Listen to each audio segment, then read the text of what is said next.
August 6, 1942. Deep inside Truk Lagoon, the Japanese carrier Shōkaku rests motionless on a glassy sea. Her decks are silent, her aircraft gone. Below, in a smoke-filled cabin, 5 exhausted officers stare at casualty charts and production graphs that look more like death sentences. Rear Admiral Tamon Yamaguchi finally breaks the silence. "Gentlemen, the war is lost. No one argues. No one can." 2 months after Midway, Japan's admirals realize a horrifying truth. They had already lost the war, on the very day they began it. To understand how Japan's most brilliant naval minds reached such a devastating conclusion, we need to rewind 8 months, to the morning of December 7, 1941, the day that changed everything. At dawn, Admiral Isoroku Yamamoto's meticulously planned strike unfolded with surgical precision. In just 2 hours, Japanese aircraft devastated the U.S. Pacific Fleet at Pearl Harbor. 8 American battleships were sunk or crippled, 188 aircraft destroyed, and over 2,400 Americans killed. For Japan, it was a triumph, a flawless display of coordination, discipline, and surprise. Almost flawless, because amid the smoke and fire, critical targets remained untouched. The American aircraft carriers, Enterprise, Lexington, and Saratoga, were all at sea unharmed. The vast fuel storage tanks, holding the lifeblood of the U.S. Navy, were still intact. Repair docks and submarine facilities survived unscathed. In striking a mighty blow, Japan had missed the heart. Even Yamamoto, the architect of the plan, sensed what it truly meant. "I fear," he was said to have murmured, "all we have done is to awaken a sleeping giant and fill him with a terrible resolve." Whether he spoke those exact words hardly matters. His meaning was clear. Pearl Harbor had ensured Japan's ultimate destruction. In the months that followed, Japanese intelligence painted a sobering picture. They estimated a window of just 6 to 8 months, a fleeting period in which Japan's superior training and experience could secure dominance before America's vast industry roared to life. After that, it would be a race Japan could never win. That window closed faster than anyone imagined. And by August 1942, as the officers aboard Shōkaku studied the latest reports, the truth stared back at them from every page. Pearl Harbor's victory had already become Japan's curse. The first cracks appeared just 6 months after Pearl Harbor, at Midway. In early June 1942, Japan set out to deliver what was meant to be the decisive blow, a trap that would annihilate what remained of the U.S. Pacific Fleet. Instead, it was Japan that was annihilated. 4 of Japan's most powerful carriers, Akagi, Kaga, Soryu, and Hiryu, were lost in a single day. More than just ships, they were the core of Japan's naval air power, crewed by pilots who had trained for years, men who had fought from China to Hawaii. They were the irreplaceable elite. Their loss shattered Japan's striking arm, a wound from which the Imperial Navy would never recover. By August 1942, the numbers were impossible to ignore. Japan had entered the war with 10 fleet carriers. Now only 6 remained, and 2 of them were crippled. Meanwhile, American shipyards were already humming, working around the clock. Intelligence estimates showed more than a dozen new carriers under construction.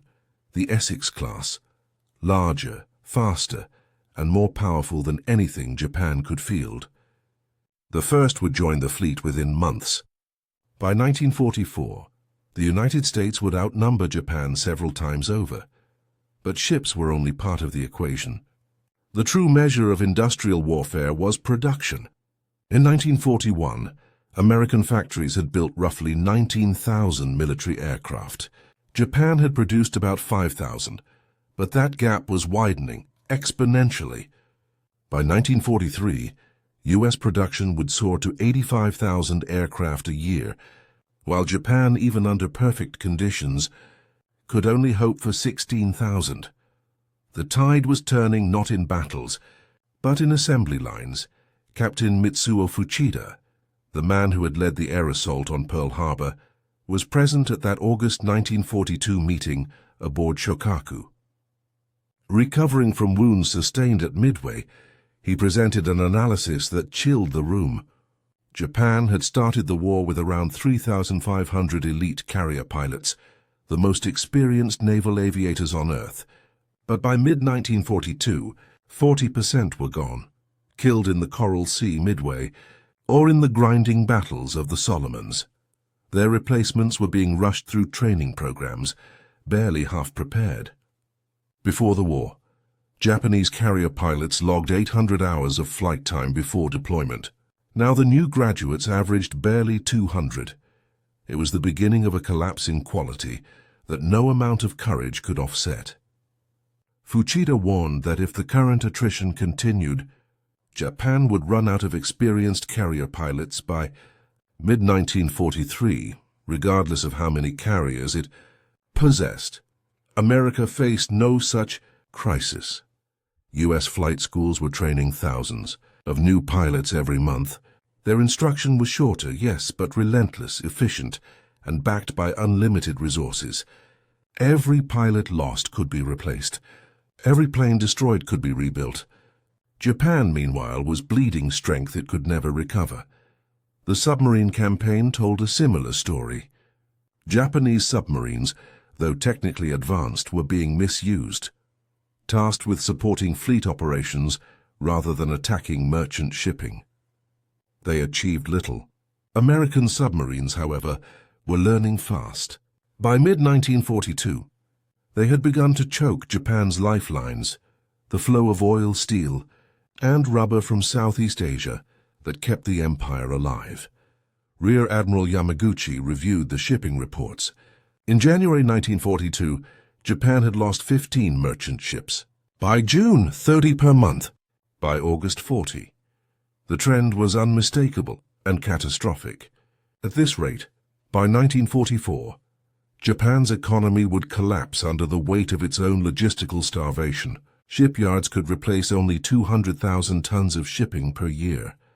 They were losing 300,000, and the losses were accelerating. Even Japan's early conquests were becoming liabilities. The empire stretched thousands of miles, from the jungles of Burma to the islands of the Central Pacific. Every new base demanded garrisons, supplies, and ships. Every convoy that sailed risked destruction. What had begun as a series of dazzling victories had become an unsustainable burden. The Americans, by contrast, had the luxury of choice. They could concentrate their forces wherever they pleased, striking at one isolated target after another. Japan had to defend everything everywhere all at once. It was a mathematical impossibility. And the admirals knew it. The officers around that table at Truk Lagoon didn't need speeches. The numbers were already screaming. Industrial power, pilot training, merchant shipping, every metric told the same story. The Empire of Japan was heading for collapse. One admiral finally voiced what they were all thinking. Perhaps we should seek peace before it's too late. The room erupted, not in debate, but in bitter, hollow laughter, because they all knew the truth. There would be no peace. Pearl Harbor had awakened something in America that Japan's leaders had never understood. They had believed the United States was soft, divided, unwilling to endure sacrifice. But they were wrong. Pearl Harbor hadn't weakened America. It had united it, in fury and purpose, and in an industrial war machine that was only just beginning to move. The mood in that small conference room aboard Shōkaku was one of quiet despair. The admirals knew the war had turned, but they still needed to understand why. What had gone so wrong? How had an attack as daring and brilliantly executed as Pearl Harbor led them here, staring at inevitable defeat less than a year later? Admiral Chuichi Nagumo, the man who had commanded the carrier strike force at Pearl Harbor, offered his view.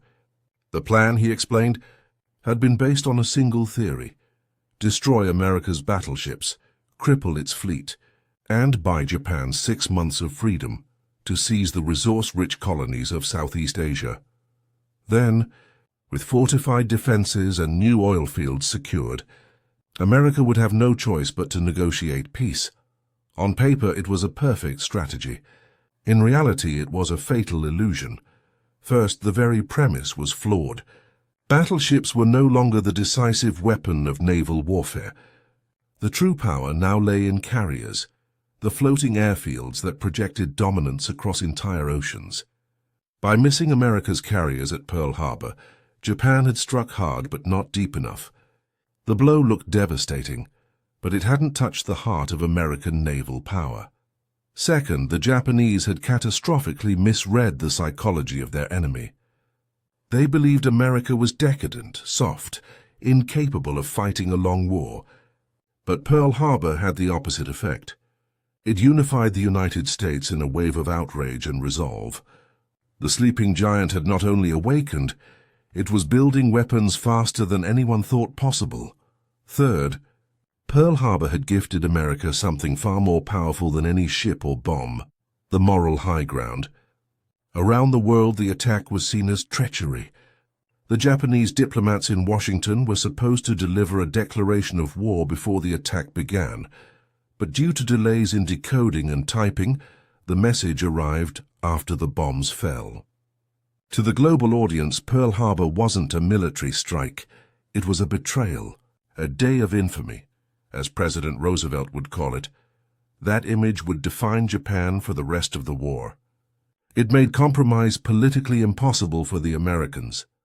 Pearl Harbor didn't just sink battleships. It sank any chance of negotiation. Admiral Yamaguchi reached into a folder and slid another report across the table. An analysis of the Doolittle raid. Just 4 months after Pearl Harbor, in April 1942, 16 American B-25 bombers had launched from the deck of the carrier Hornet and bombed Tokyo and other Japanese cities. The damage was minor. A few fires, a handful of casualties. Militarily insignificant, but psychologically it was devastating. For the first time in history, Japan's home islands had been bombed. The illusion of safety, that the empire's heart was untouchable, was shattered overnight. The raid forced Japan to divert planes, ships and troops to defend the homeland, stretching its resources even thinner. But worse, it provoked rage. The humiliation burned so deeply that it drove the Japanese high command to accelerate the operation at Midway, a move that would lead directly to disaster. Nagumo admitted what everyone already knew. The Midway plan had been too complex, too ambitious. Multiple fleets approaching from different directions, far beyond mutual support. The Americans had broken Japan's codes, reading their plans like an open book. By the time the Japanese fleet arrived off Midway, the U.S. Navy was waiting, and ready. The carrier losses at Midway weren't just bad luck. They were the inevitable result of flawed strategy, overconfidence, and intelligence failure. The Americans knew where the Japanese would strike, when they would strike, and how they would strike. Japan, on the other hand, knew nothing of America's intentions. It was like fighting blind against an enemy who could see every move. The reality was horrifying. Japan's codes were compromised. Its communications were being read by the enemy. Every plan, every movement, every strategy might already be known before it was executed. How do you fight a war like that? One officer asked the question that lingered in the room like smoke. What if we hadn't attacked Pearl Harbor at all? The room went silent. It was the question no one dared to ask in public. What if Japan had limited its aggression to the British and Dutch colonies in Southeast Asia, seizing oil and rubber without firing a shot at America? Would the United States have declared war? The answer was uncertain. Roosevelt clearly wanted to oppose Japanese expansion, but American public opinion in 1941 was still deeply isolationist. Without Pearl Harbor, Congress might not have acted immediately. Perhaps Japan could have secured the oil of the Dutch East Indies, fortified its empire, and delayed American intervention for months, maybe even years. Instead, Pearl Harbor had done Roosevelt's work for him. It had united an entire nation behind total war. Another admiral proposed a different what if. What if we had attacked more completely? What if Nagumo had launched a third wave to destroy the fuel tanks, the repair yards, the submarine base? Some officers nodded. It was an old argument. At the time, Nagumo had refused, fearing American counterattacks and believing the mission had already achieved its goal. But in hindsight, that caution looked like a terrible mistake. Destroying Pearl Harbor's repair and fuel facilities might have delayed U.S. naval operations by 6 months or more, time Japan desperately needed. Still, the truth was inescapable. Even if Nagumo had launched a third wave, even if he had crippled Pearl Harbor completely, the outcome of the war would have been the same, because Japan's true enemy was never America's fleet. It was America's economy. Japan's industrial base was 1/10 the size of the United States. Its population was half. Its oil production was practically zero without imports. The empire had no capacity to sustain a long war. Every ton of oil, every pound of steel, every grain of rice had to cross vast oceans, through waters that would soon belong to American submarines. Admiral Yamamoto had known this from the beginning. He had warned against war with the United States, arguing that Japan could run wild for 6 months, maybe a year, but beyond that, it would face inevitable defeat. He was overruled by leaders who believed Americans lacked the stomach for a prolonged fight. That belief, more than any tactical mistake, doomed Japan from the start. In that dark conference room, as the cigarette smoke curled around weary faces, the admirals finally said what none had dared to admit aloud. Pearl Harbor had been the greatest tactical success in Japanese history and the greatest strategic disaster. They had won the battle that guaranteed they would lose the war. You said, the meeting aboard Shōkaku ended without orders, without resolution, only understanding. The men who left that smoke-filled room were warriors, not politicians, but they had glimpsed the truth their leaders refused to see. Japan was fighting an unwinnable war. In the months that followed, their grim predictions unfolded with mechanical precision. The Guadalcanal campaign bled the Imperial Navy dry. Ships that had once dominated the Pacific were sunk in desperate night battles, their veteran crews lost forever. By early 1943, Japan's elite carrier pilots, the same men who had once struck Pearl Harbor, were gone. Their replacements were barely trained boys. Brave, yes, but bravery no longer mattered. By 1944, American carriers filled the Pacific horizon. The Essex-class behemoths, once only blueprints on Yamaguchi's desk, now roamed the seas in armadas so vast, Japanese spotters couldn't count them. Each one carried more planes than an entire Japanese air group. Each one was a floating symbol of industrial power Japan could never match. The oil shortages Fuchida had warned about soon became reality. Destroyers stayed tied to docks for lack of fuel. Training flights were cancelled. Entire squadrons sat grounded. The Imperial Navy, once the pride of the empire, could barely leave port. And still, Tokyo demanded victory. Still, the officers planned operations they knew would fail. Still, men sailed to their deaths because no one dared to speak the forbidden word: defeat. By 1945, Japan's cities were ash and rubble. Its fleets rested at the bottom of the ocean.